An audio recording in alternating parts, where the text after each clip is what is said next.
Absolutely. We'll start now. To give public comment, thank you for gathering. We're waiting for one more board member in order to have a quorum. In the meantime, we want the public to know how you might participate in today's meeting. We're asking our clerk to please give that information now.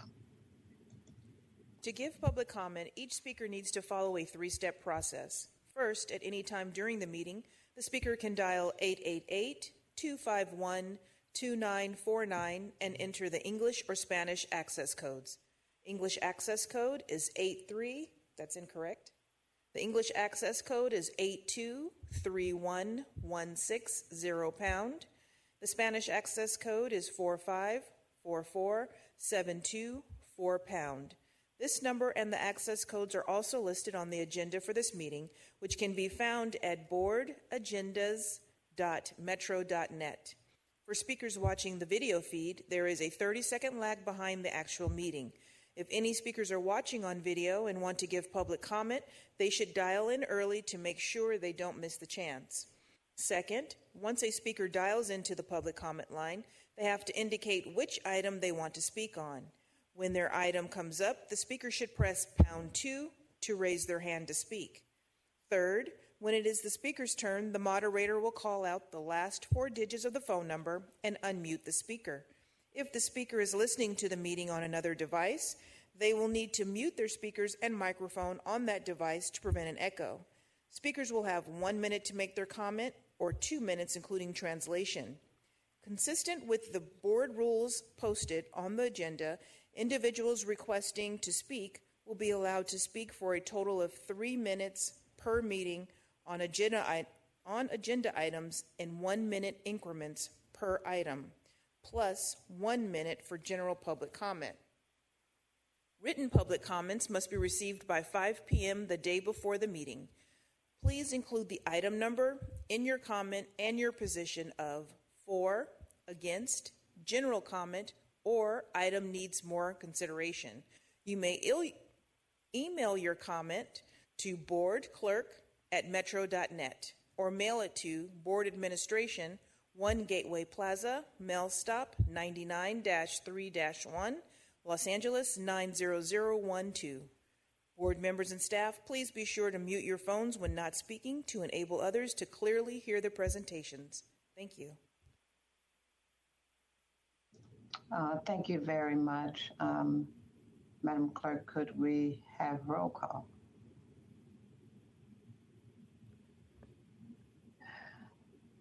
Vice Chair Najarian.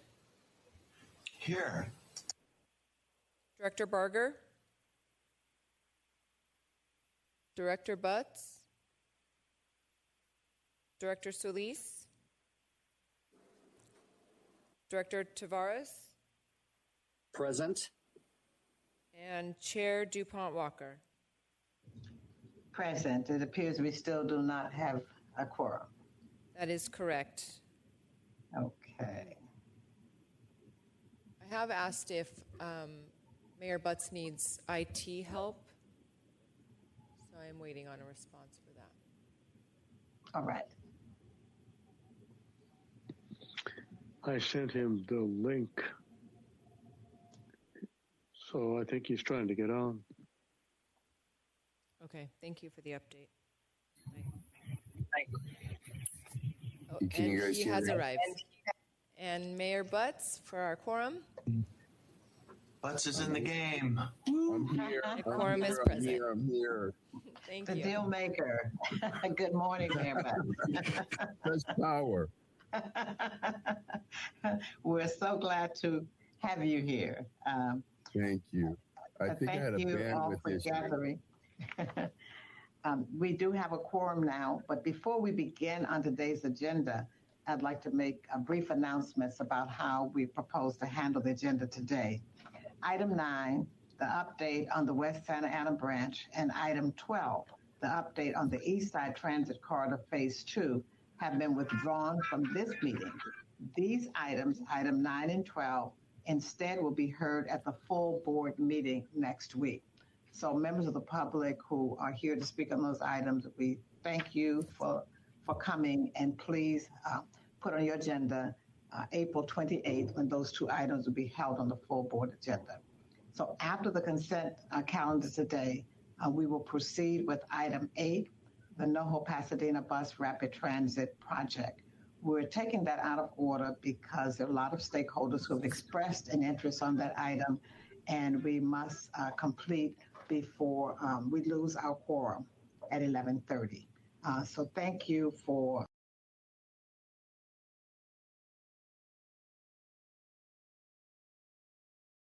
period, Madam Clerk, to 15 minutes so that we're able to cover the rest of the agenda. We thank you for your cooperation, and we thank you.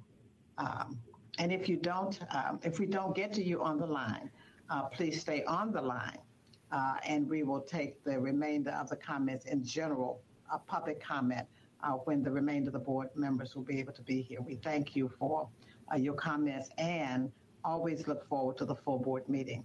So after item 8, we'll proceed expediently to the other items in the order. Thank you. And now may I ask Mayor Najarian or Mayor Butts for a motion on the consent agenda. I'll move the consent calendar. Second. Thank you. Madam Clerk, could we have roll call? Vice Chair Najarian, Yes. Director Butts, Yes. and Chair DuPont Walker. Yes. The consent calendar carries. Thank you very much. And so now we will move to item 8, the NoHo Pasadena BRT. Mr. De La Losa, is there a presentation? Yes, there is a presentation. The project manager, Scott Hartwell, will make the staff presentation. Scott. Good morning, Madam Chair and directors. I have quite a few slides to run through, so I'll move through them fairly quickly, and we'd be happy to take any questions that you have. Next slide, please. So I'll start with the recommended board action. So we are here this month to request that the board consider approving the North Hollywood to Pasadena Bus Rapid Transit Corridor Project, which is a new 19-mile-long at-grade BRT line with 22 stations. We're requesting that the board consider certifying in accordance with CEQA the final environmental impact report, as well as adopting in accordance with CEQA the findings of fact and mitigation monitoring and reporting program, as well as authorizing the CEO to file a notice of determination with the Los Angeles County Clerk and the State of California Clearinghouse. Next slide, please. So I'll start with a little bit on the purpose and need for the project. The corridor itself from North Hollywood to Pasadena currently has about 700,000 daily trips that are made. However, there's no premium transit service out there now. The corridor is served by a number of bus lines that serve portions of the corridor, but the only bus route that serves it end to end is Metro Express Line 501, which bypasses a lot of the key destinations along the corridor that the BRT will ultimately serve. It's also worth noting that of the 22 planned BRT stations, 10 are within a 1.5 mile of an equity-focused community. Regarding the project goals and objectives, they have been consistent since we started the project. And really the key idea here is to provide a new premium transit option that not only retains existing riders, but attracts new ones, which we aim to achieve by providing a quick and convenient access to major local and regional activity and employment centers, enhancing connectivity to the regional transit network, and providing improved passenger comfort and convenience with enhanced stations that include a number of amenities. We're aiming to improve air quality by helping to get people out of their cars and onto transit, and thereby creating healthier communities. And we are aiming to support community plans as well. Next slide, please. So regarding project background, the NoHo to Pasadena BRT officially came to be with the passage of Measure M in November of 2016. Measure M set aside $267 million in funding, and subsequent to Measure M, we were also awarded an SB1 grant totaling $50 million. So combined, we have $317 million available for the project. Now, the environmental process began in June of 2019 with scoping on what was and still is a primarily street-running BRT, which at that time included a number of route options. During the scoping period, we received over 2,500 comments on the project, received a lot of good feedback. And one bit of noteworthy feedback for this presentation is that a lot of comments pertaining to the Eagle Rock portion of the project requested that we study an SR 134 route option through Eagle Rock, which we agreed to do, and that is included in our draft EIR among other route options. And so we released the draft EIR for public review in October of 2020 and received nearly 450 comments on the draft, a majority of which were supportive of the project. And also noteworthy, we received a community-developed concept for Eagle Rock. It was submitted to us during the draft comment period, and quite a few comments from the public referencing and supporting that concept. It's known as the Beautiful Boulevard concept. In May of 2021, we came back to the board with a number of refinements that we had made to the project in response to comments that we heard from on the draft EIR. And among these refinements were 2 design options for Eagle Rock, both of which are included in the final EIR, and I'll talk more about that as the presentation progresses. But the board did approve the project at that time in May, and also at that time directed staff to continue working with the cities along the corridor, namely with Burbank and Eagle Rock, to address remaining concerns with the project. Next slide, please. So this is an overview of the project stretching from North Hollywood to Pasadena. As I mentioned earlier, it is approximately 19 miles long and includes 22 enhanced stations. Now, through all the different BRT components that we intend to implement, including the dedicated bus lanes, transit signal priority, stations with limited stops, all-door boarding, we intend to achieve great service reliability benefits as part of the project and benefits to customer experience as well. And ultimately, through the implementation of the various BRT components, expect to achieve a total peak travel time savings of approximately 34 to 44% compared to using existing transit services along the corridor now. And the 2 zoomed in portions of the corridor that you see here, one on the left is a zoom in of Olive Avenue in Burbank, and then the one on the right is Colorado Boulevard and Eagle Rock. These have been really our major focus for additional analysis and outreach during the development of the final EIR, and they are the focus of most of the remaining presentation here today. Next slide, please. So to start with Burbank and some of the concerns that we heard during the draft EIR comment period and subsequent to that, the draft EIR, just for a little bit of context, and studied curb running bus lanes through pretty much all of Burbank. And you can see a cross section of what that would look like here. It includes bus lanes operating in what would be a converted curb parking lane, and then both travel lanes along Olive would be preserved in each direction. The city came back in response to the draft EIR with concerns with a particular stretch of Olive Avenue, with a 1.3 mile stretch between Buena Vista Street and Lake Street. You can see there in the circled portion in the bottom right.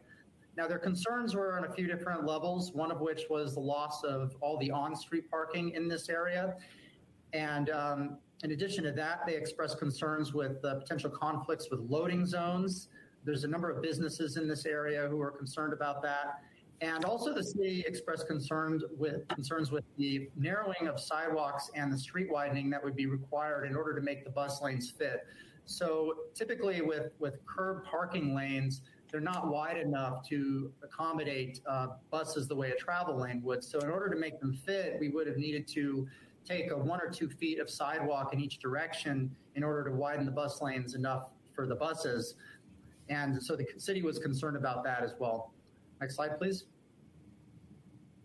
So in response to those concerns, we developed a new side-running bus lane option, which was studied in the final EIR. You can see what that would look like in this cross-section here. It's a pretty straightforward concept in that we would convert the outside travel lane in each direction into dedicated bus lanes, and in doing so would preserve all of the curb parking. We would also eliminate any potential conflicts with loading zones, and it requires no sidewalk narrowing, no street widening. This would essentially, in this area, be mostly a street restriping effort with minimal construction activities. However, due to the lane conversion, we also studied the effects on traffic, or what we would anticipate the effects to be.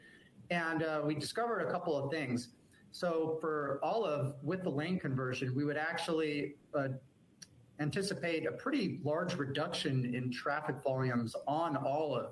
And the reason for this is twofold, one of which, part of that reduction in volume would be attributed to mode shift, as people would leave their cars and get onto transit, but also due to quite a bit of traffic shifting to some of the other major streets in the area that currently connect one side of Burbank to the other, including Alameda, Burbank Boulevard, Hollywood Way.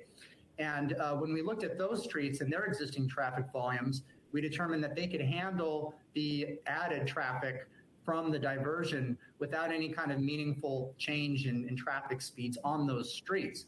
So then bringing it back to Olive, with the reduction in traffic that we expect to see, along with some of the signal timing improvements and the transit signal priority that we would be implementing as part of the project, we don't anticipate any meaningful change in travel speeds for vehicles on this stretch of Olive compared to the existing conditions. Now, that said, we do understand, we've heard from the public, from the city, concerns over trip diversion onto some of the smaller residential streets in the area. And so we looked at that as well, looked at what some of these trips may entail in terms of if somebody were to try to divert off of Olive onto one of the parallel residential streets, how would that work? What streets would they use? What would the travel times look like? And in looking at those smaller residential streets and all the impediments they have to traffic flow, including speed bumps, stop signs, turns, and just an overall added length of travel compared to staying on Olive, what we determined was that it would take longer to try to use one of those smaller residential streets than it would be to simply stay on Olive, which would be more direct and would be faster, even with the travel lane conversion. Next slide, please. So then moving on to Burbank, which was the other major focus of a lot of our efforts over the last several months. The proposed project does include side running bus lanes for the western section of the project, basically from Eagle Rock Boulevard west to the City of Line.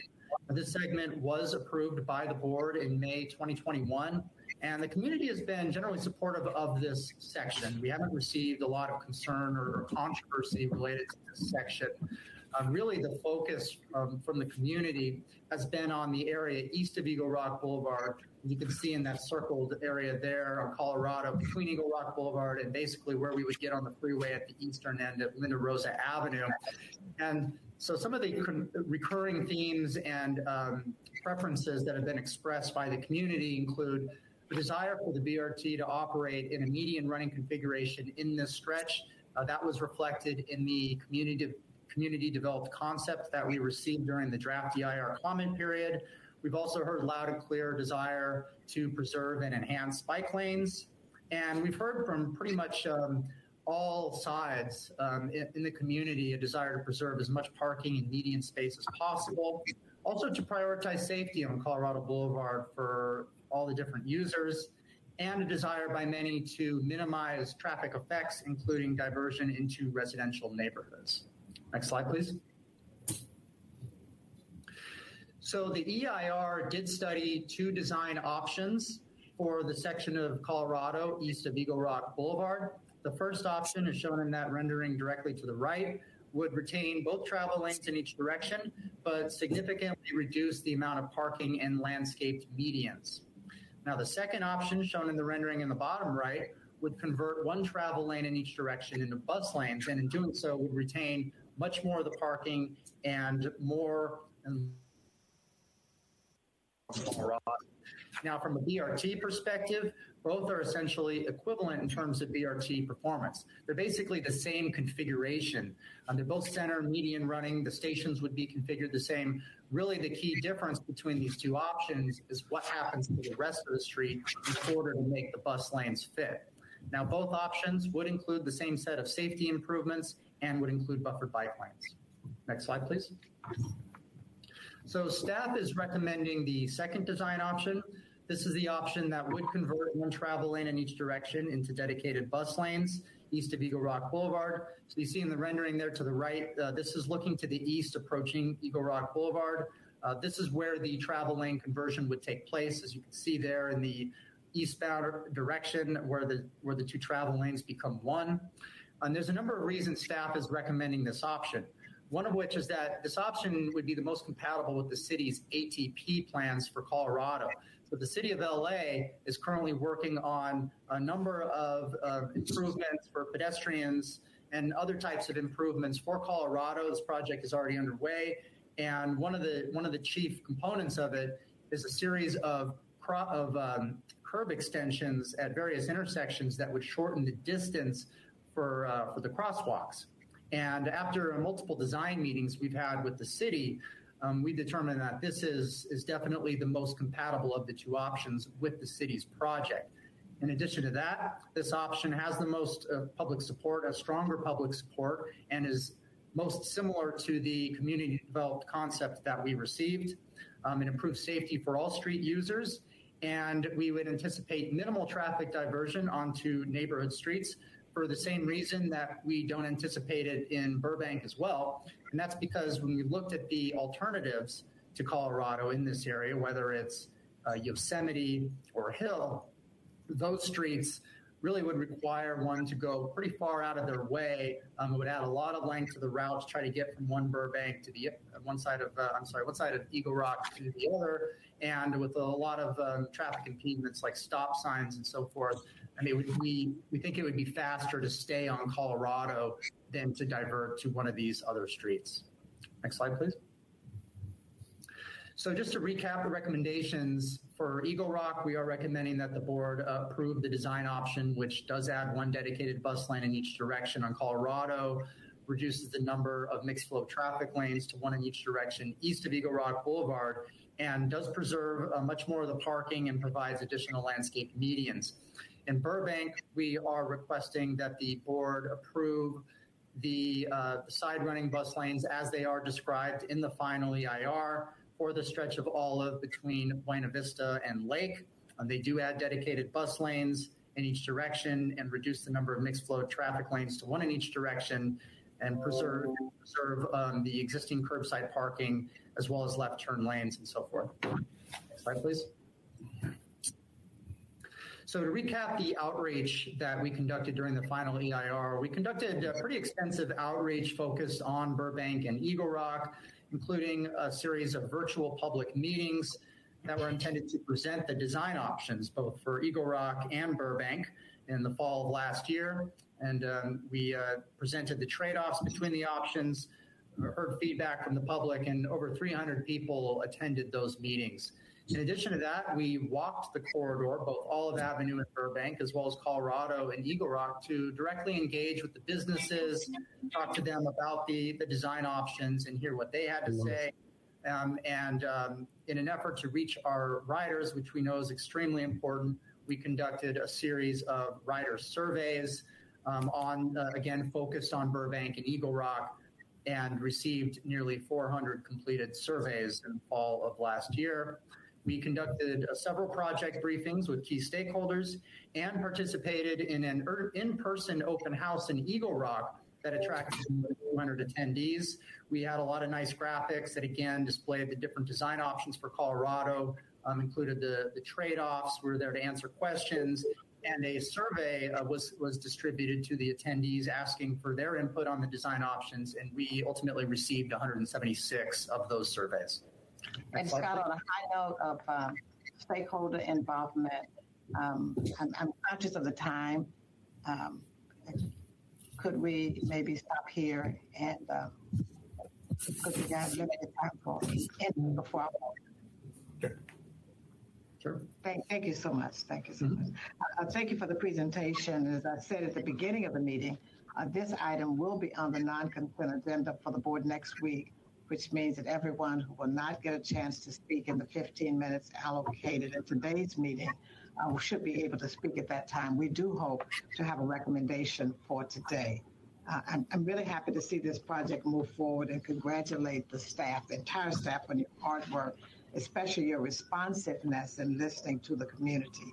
There is a reason that one of the first Measure M projects to move forward is this project. It will fill an obvious network gap and bring high quality transit to the 134 freeway corridor hitting job centers and residential areas desperate for options to congestion. That said, just a few questions. We heard claims this project will affect a fire station. Could you comment on that?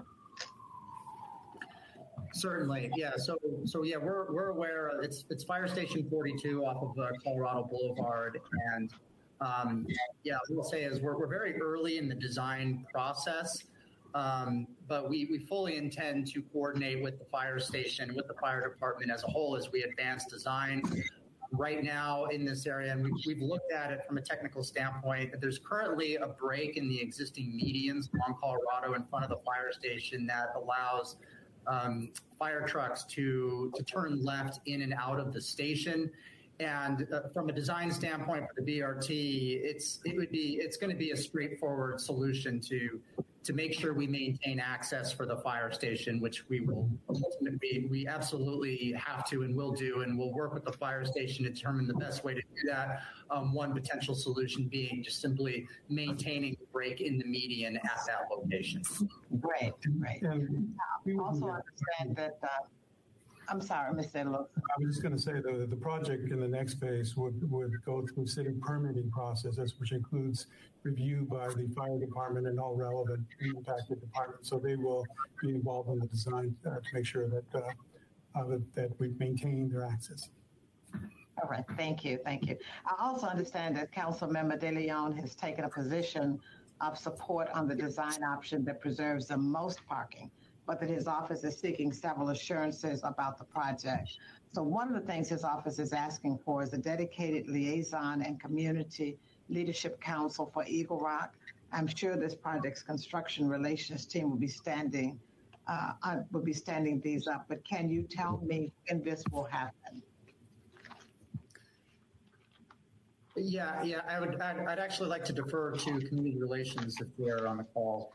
Otherwise, I'd be happy to comment.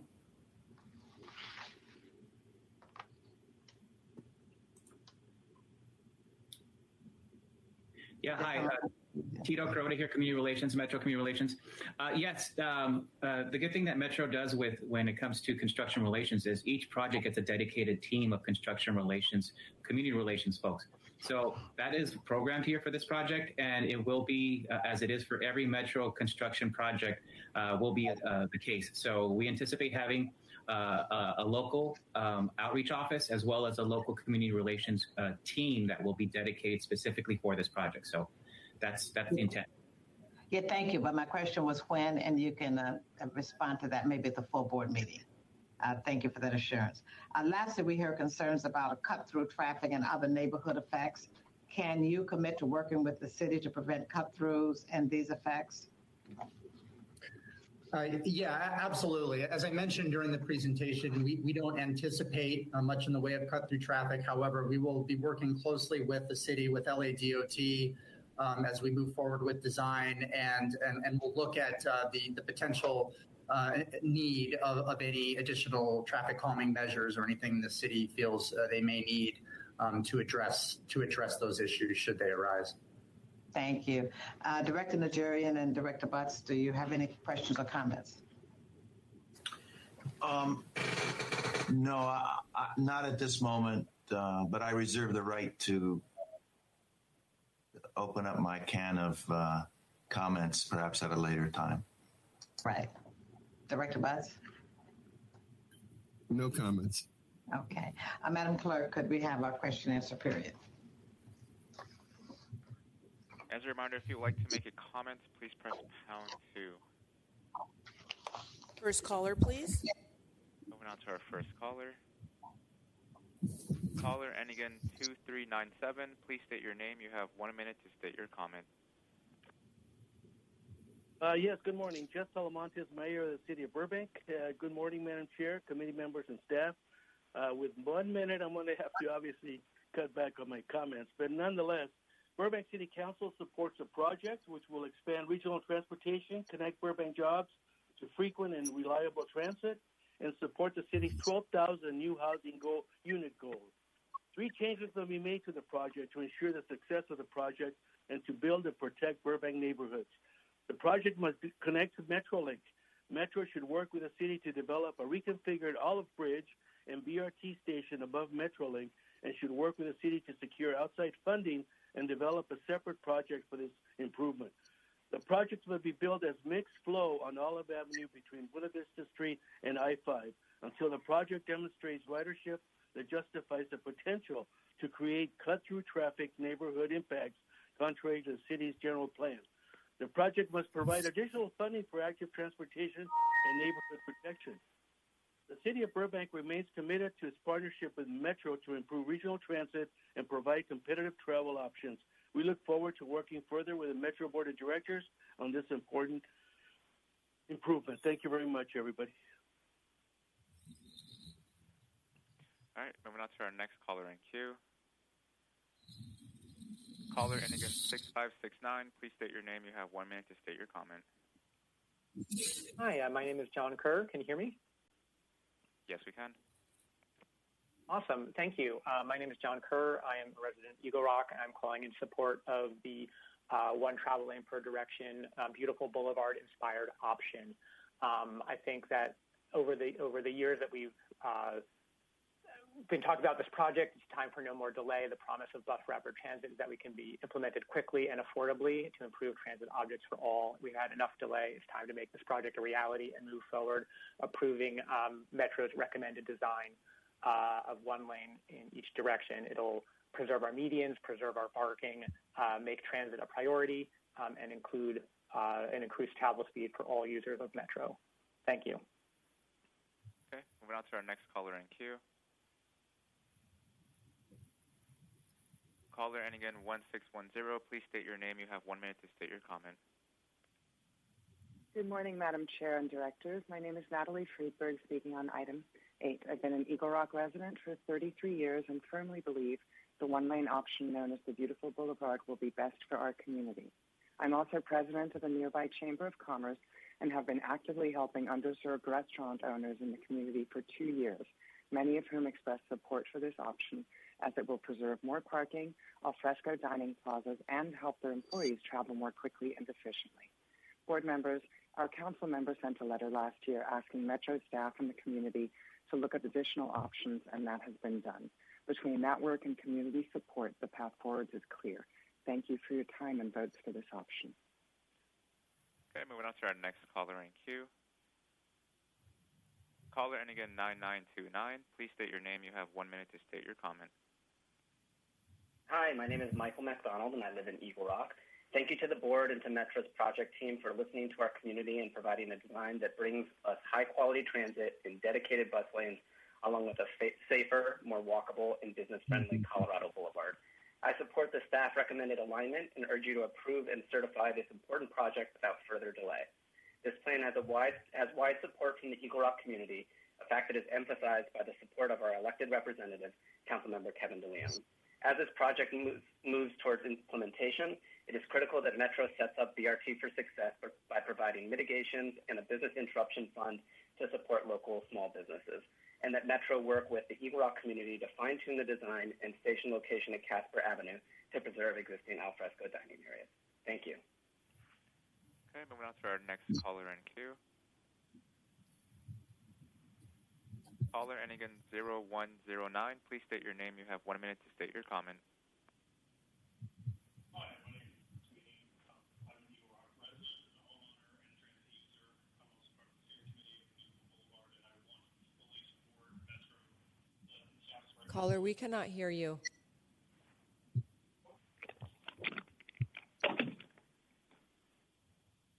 Can you hear me now? Yes. Hello?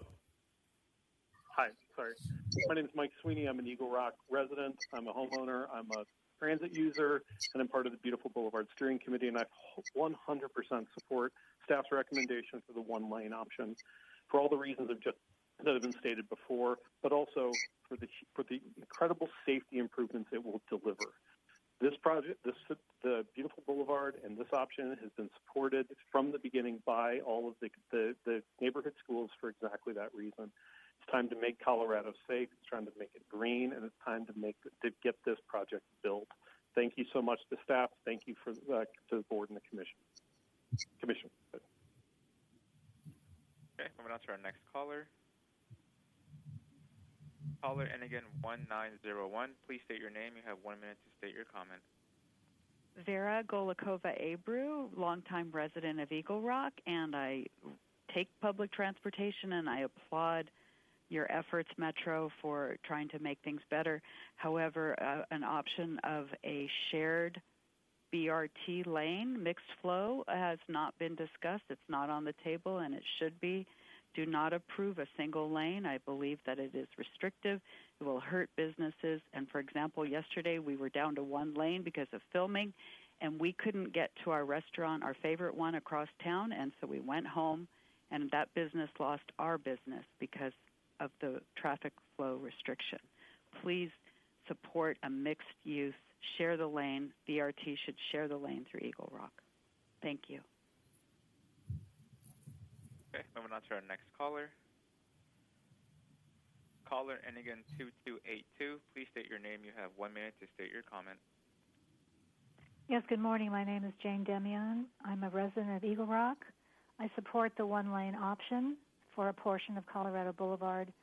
I want to keep the parking spaces for the local businesses, and I want to make sure that the Business Interruption Fund provides timely and robust support for our businesses during construction.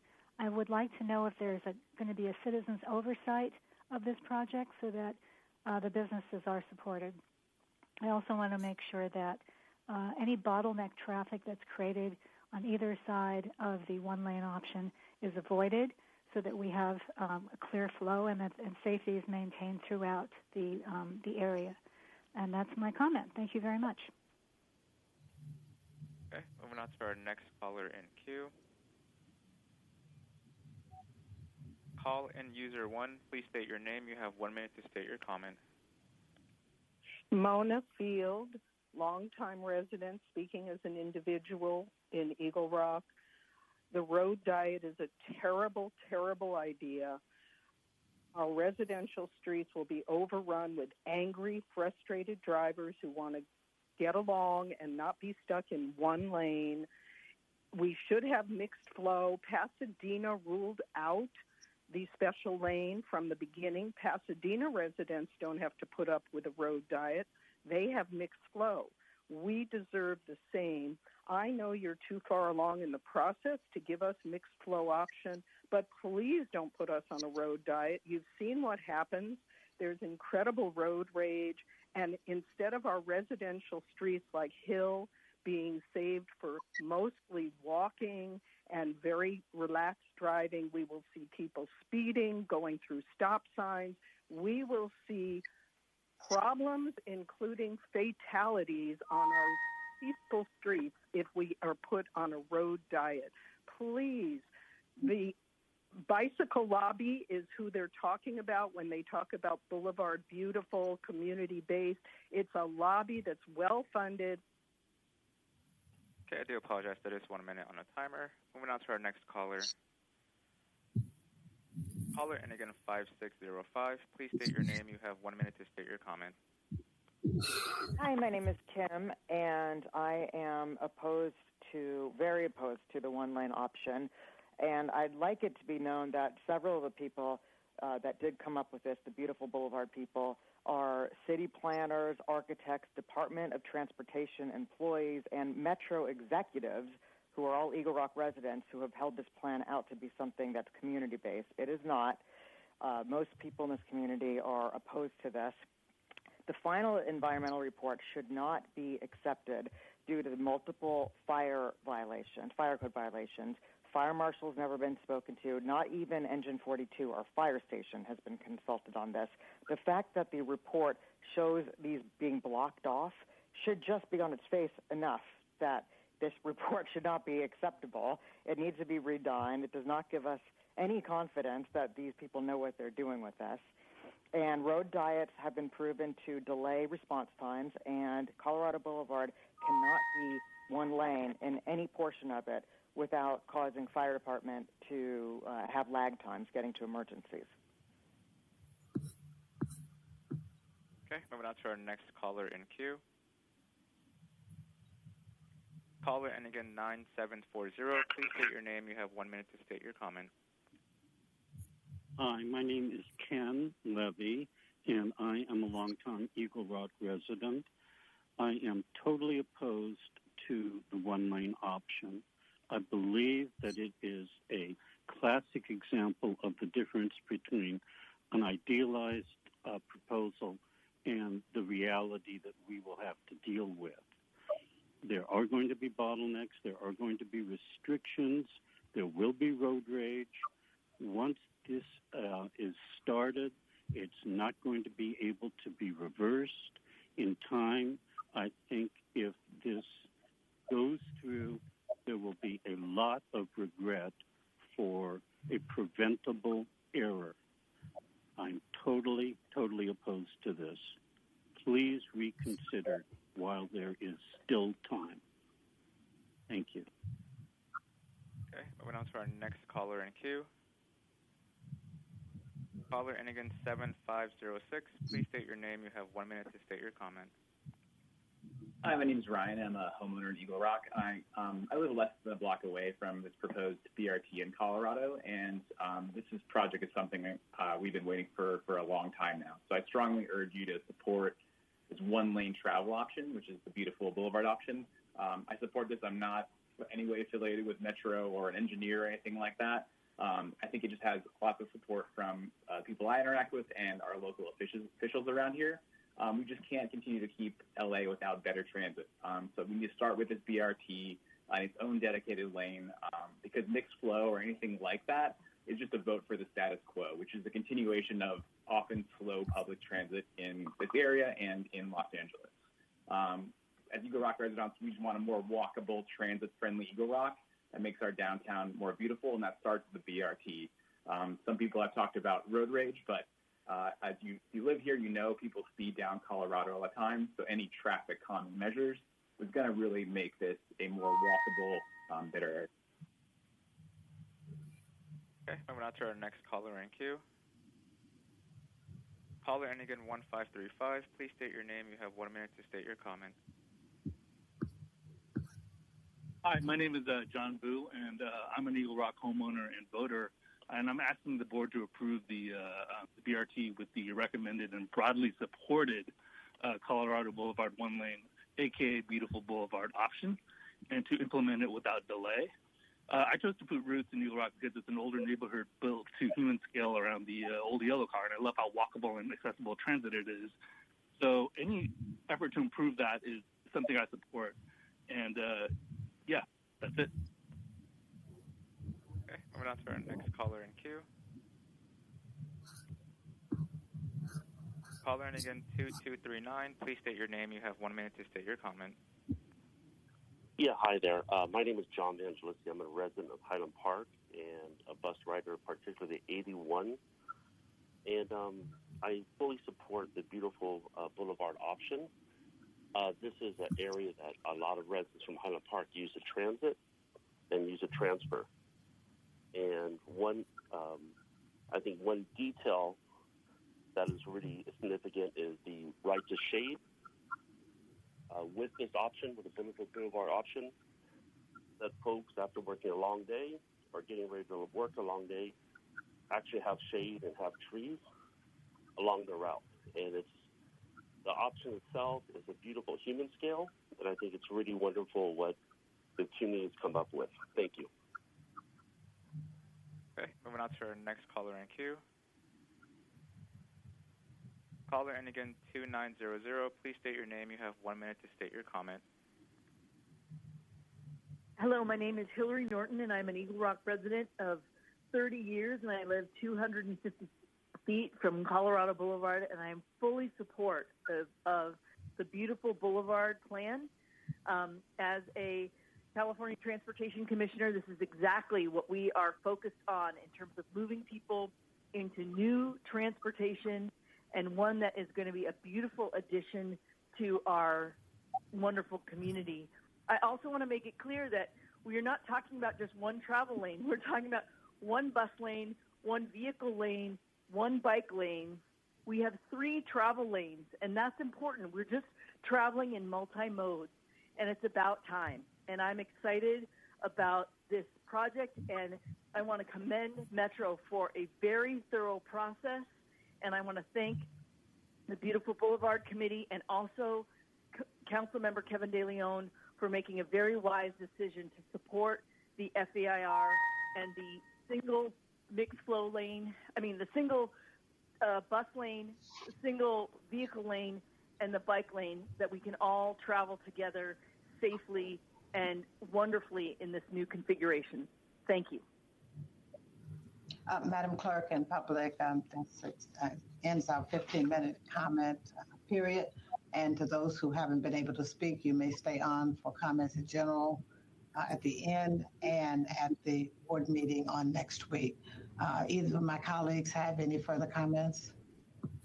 None here. Okay, with that, I would ask for a motion. So moved. Second. Thank you. Madam Clerk, would you call the roll? Vice Chair Najarian? Yes. Director Butts? Aye. And Chair DuPont Walker? Aye. The motion carries. Thank you. We move to item 10. I think we can proceed without a presentation on this item. Do we have any comments from board members? None here. None. Okay, I do have a question about the use of CMAQ for this item. A CMAQ is eligible for startup for rail operations. Is that correct?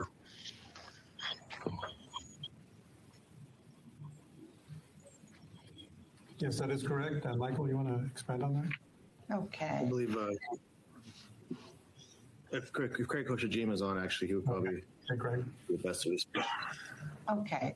So since we're about to launch Crenshaw and the Regional Connector Project, and since I understand there's an operations deficit looming once our federal relief funding runs out, I'm wondering if there's any way we can consider a different fund source for this item. I'd like to, if it's permissible, hold over this item until next month so the staff may return with consideration for different fund sources, preferably with a recommendation to use funding eligible for capital expenditures. I believe the eligibility. Madam CEO, please respond. Jim, you're going to respond. I would just say, opening, I think it's problematic to hold over this item because I thought these funds were controlled by Caltrans, but I'll turn it over to Jim.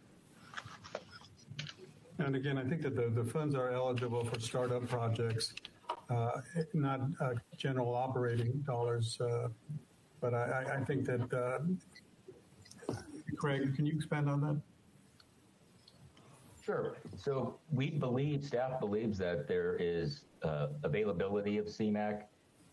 Metro receives directly approximately $156 million of CMAQ funds per year, and the funds are eligible to be spent on our rail operations, and we have in fact programmed the funds for our startup rail projects, including Crenshaw, beginning next year.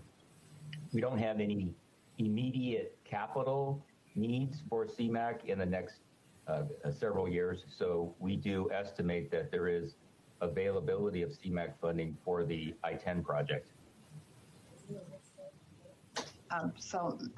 Let me ask a question. Is it possible to move it forward to next week so it can be considered by the full board? Yes, we can do that. And we can provide more details now and then. Okay, so then the chair would move that this go forward with that recommendation. Second. All right, Madam Clerk, would you please call the roll? Vice Chair Najarian? Yes.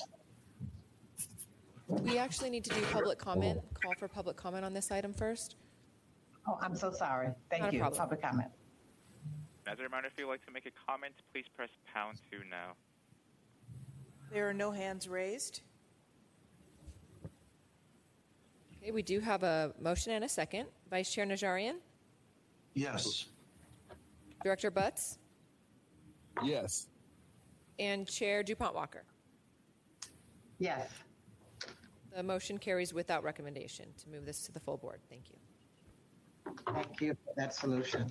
We're now at item number 11, the Joint Development Little Tokyo. Could we have a brief presentation?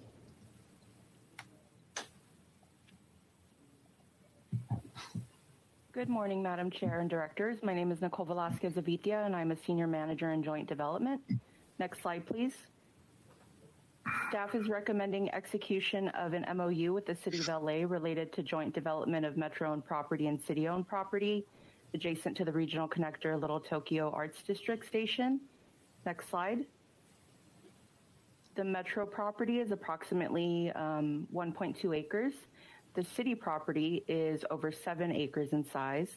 The city property is currently leased by Metro for construction of the Regional Connector and also houses the project's office.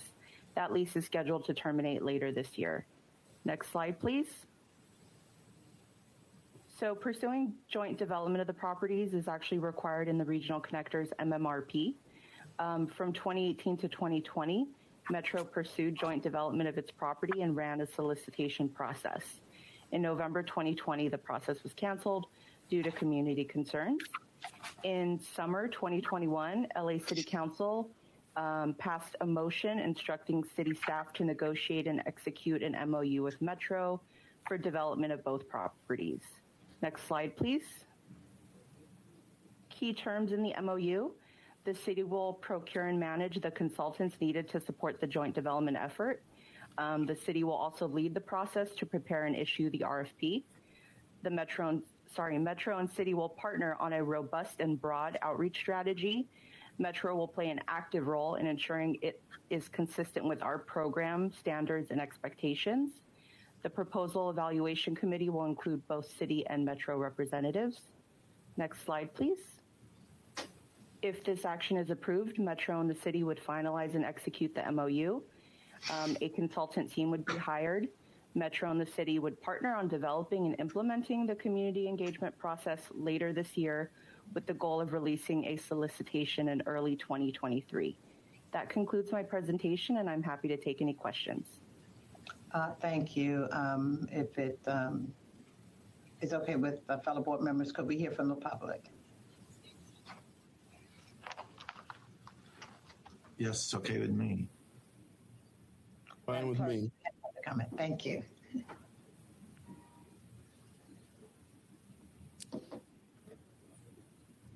If you would like to speak, will you please raise your hand? There are no hands raised. Thank you. And thank you for that presentation about the benefits of consolidated joint development with our city's mangrove property. And as you noted, this is a project that we're redoing in order to get it right. At the same time, it's important that we maintain the high standard of community engagement and visioning that's come to be a valuable lesson in our Metro joint development projects. Therefore, I'd like to see if, especially in Little Tokyo, which is a unique community with a legacy of collective trauma, that we hold ourselves to the highest standards and ensure that we are listening and working in true partnership. In other words, rather than to announce and defend, we must work together from the start. So I'd like to make sure that the Metro participation in this combined joint development be contingent upon an outreach and engagement process that is equal to or greater than Metro's existing process. Can we fold that into our expectation and work plan without a motion? Yes, good. Absolutely. Thank you. Madam Clerk, could you please call the roll? Well, I don't know if we moved it. I'll move it. Okay. I'm so sorry. Thank you. I'm moving too fast. Yeah. Okay, do you have a second? Second. Thank you. Moved and second. Madam Clerk, would you please call the roll? Vice Chair Najarian? Yes. Director Butts? Aye. And Chair DuPont Walker? Aye. The motion carries. Okay, and we are now at item 13? Yes. Okay, a brief presentation.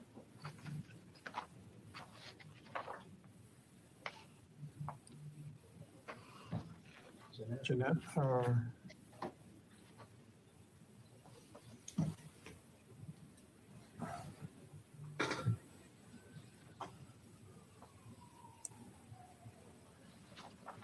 Good morning, Madam Chair. Good morning, Board of Directors. My name is Vincent Chiu from Program Management. I'm here to present this item on High-Desert Corridor Rail Project. The staff recommendation includes a number of 4 items. First, approving $1.2365 million in fiscal year 23 to complete the CEQA and NEPA environmental document for the High-Desert Corridor Rail Project, including coordination with the FRA and the associated activities. The second item is approving an increase of $500,000 in life of project budget for the High-Desert Corridor Service Development Plan for a total life of project budget of $5.125 million to conduct additional analysis required with our coordination with stakeholders, including the FRA, and to be in line with the environmental documents. Item 3 is repurposing a total of $1.7365 million, including the first 2 items of Measure M, High Desert Multi-Purpose Corridor Funds, from right-of-way acquisition to fund the 2 recommendations above. And then lastly, authorizing the CEO to negotiate and execute the necessary funding agreements. We do have a brief presentation if there is any interest, and we're happy to go through that. Thank you for the good work and presentation. Any comments from board members? No comments, but my time is getting short. Okay. And I'll be brief. Okay, yes, please. I'll be brief. This is, I fully support this. This is very important for the residents and travelers in the North County. And the funding will go to complete the CEQA and NEPA evaluation overseen by the FRA. And I would strongly support this and urge my colleagues to do this. Thank you. Madam Clerk, any comments from the public? If you'd like to make a comment, please raise your hand. There are no hands raised. Thank you. Chair will entertain a motion. I'll move it. Second. I'll second it. Second. Thank you. It's been moved and seconded. Madam Clerk, could you call the roll? Vice Chair Najarian, Yes. Director Butts, Yes. and Chair DuPont Walker. Yes. The motion carries. Thank you. I think those are the items for approval. We have one last item for file and review. Thank you, Mayor Butts. You're very welcome. All right. We'll call for item 14, our planning project status update report. Yes. Madam Chair, I'm David Meager, Senior Executive Officer for Countywide Planning. In our report this month, I will abbreviate a little bit because you'll see the asterisks on our list of the 4 pillar projects and our 10 other active projects. 4 of them are actually other items on our agenda this month. West Santa Branch, East Side Port Project 2 will be coming back next month to the board for responses to questions from the January and February meetings. Sepulveda Transit Corridor had a board box item on the outreach efforts that we've recently completed and the 3,000 comments that we've received on that project and how we're going forward with those. And the North Hollywood we had on our agenda today. So I will be briefly going through just the highlights of a few of the remaining projects. So the next slide, please, would just be on touching West Santa Ana Branch, what wasn't included in the presentation today, but just that the work is following up on the January board motion to approve the LPA. We're coordinating now with the stakeholders, with the FTA and Ports of LA and Long Beach and Union Pacific Railroad as our major activities. Next slide, please, is just a summary, a little bit more on the environmental update for people to read, but 3 areas of work with UP are really in the area of the possible swaps of freight and LRT tracks at the Harbor subdivision, looking at the I-105 freight bridge over the 105 freeway, and World Energy site where UPRR is very interested in working with us to get access to that site. So that's a major activity that we have commonality with UPRR that we're working on. I'd also say that the meetings with the cities are progressing. We have 13 cities we're meeting with, trying to get agreements on memorandums of agreement following the action in January. That work is proceeding. And then with the Federal Transit Administration reviewing the environmental footprints for the final EIS that's going forward. Next slide. And just a little bit of a highlight on the funding plan. Of course, this is a New Starts project, so we are actually have our kickoff meeting with regard to the FTA on the funding status for this under New Starts, and we're meeting the 2-year schedule for getting through the development phase with them and developing those timelines. And in terms of our funding plan, we have applied for $1 billion TIRCIP funding grant from the state, which would significantly help our efforts to fund the locally preferred alternative. And we're looking to various value capture options with the community, as well as new mega funding, which is a new federal funding source that's come about recently that offers a tremendous opportunity to help fill the funding for this project. And then our OEI process, our team is continuing with our consultant advisory, our financial advisor, and moving forward on the various P3 and funding opportunities for the project. Next slide. I'd say on the Green Line to Torrance, we have been out meeting with the communities in Lawndale and in Torrance and in Redondo Beach. We've had actually over 200 participants in walking tours over the last month. This is extending our outreach beyond the virtual outreach that we had up until now. And we're actually reaching out and meeting with the stakeholders and the residents along both of these routes with the goal of coming back with public workshops in the summer in person, public workshops, and continuing coordination with BNSF, the railroad in the Torrance area, and looking to come back to the board later in the fall and winter with our locally preferred alternative decision on this corridor after we've completed this extensive outreach that we have planned for the summer and fall of this year. Next slide. Would be the East Side Transit Corridor. And again, this is coming back to the board next month with updates and responses to a lot of the questions that the board raised in our February board meeting. So I won't dwell on this one, but I will say that a lot of our efforts in the last month have again been on our community-based outreach efforts, meeting with the County of LA residents along Atlantic Boulevard and along the city residents further out, City of Commerce, out to Whittier and the cities in between, and getting agreement on the various alignment options that we're looking at in the EIR and getting feedback on those. Next slide. On the Sepulveda Transit Corridor, we did finish our community scoping meetings. We're looking to release the full scoping report in early summer, which would include all of the comments that we received and directions that we're using to direct the PDA consultants and for the 6 alternatives going forward on this. So that work is going to be coming back in the summer, the response back on that as that work continues. Finally, I'm just going to touch very highly on 3 more projects. Next slide is North Hollywood to Pasadena. I won't scroll on because we just had that as a board item. So I will skip over North Hollywood to Pasadena. And I would just mention on the next slide, the 3 new activities we have after this slide. We have kicked off our study on the East San Fernando Valley 2.5-mile extension along San Fernando Road. The current project that board has approved is the 6.7 miles along Van Nuys Boulevard in the areas up in City of Fernando, San Fernando, Silmar, and Pacoima. We have this 2.5-mile extension that we've actually kicked off meetings with Metrolink. This is our Antelope Valley corridor.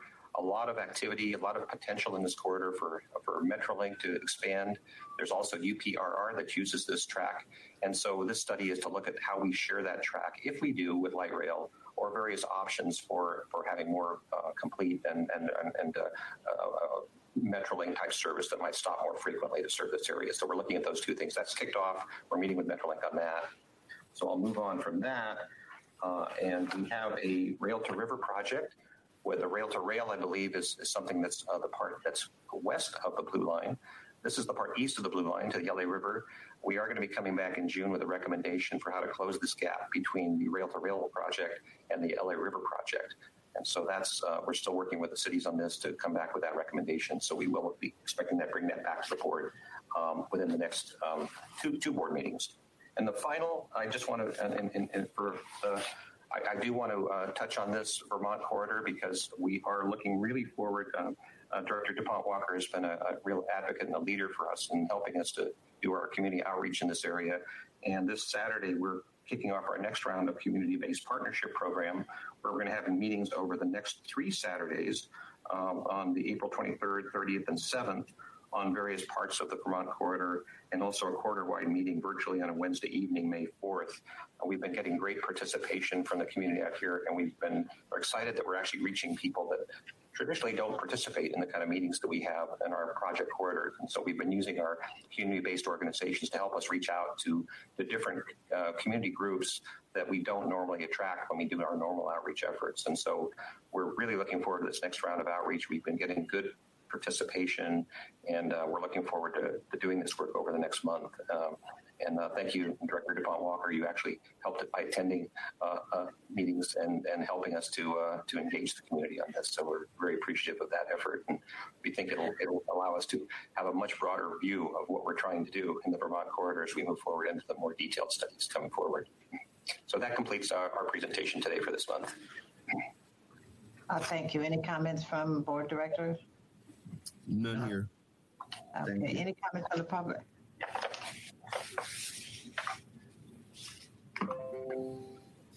If you'd like to make a comment, please raise your hand. No hands are raised. Thank you. Thank you for that presentation, and we look forward to this month of rollout with the community along the Vermont corridor. We know this project has been underway for some time, and it's just exciting to see there's still energy there. I believe we're now at the point for general public comment. Madam Clerk. As a reminder, if you'd like to make a comment, please press #2 now.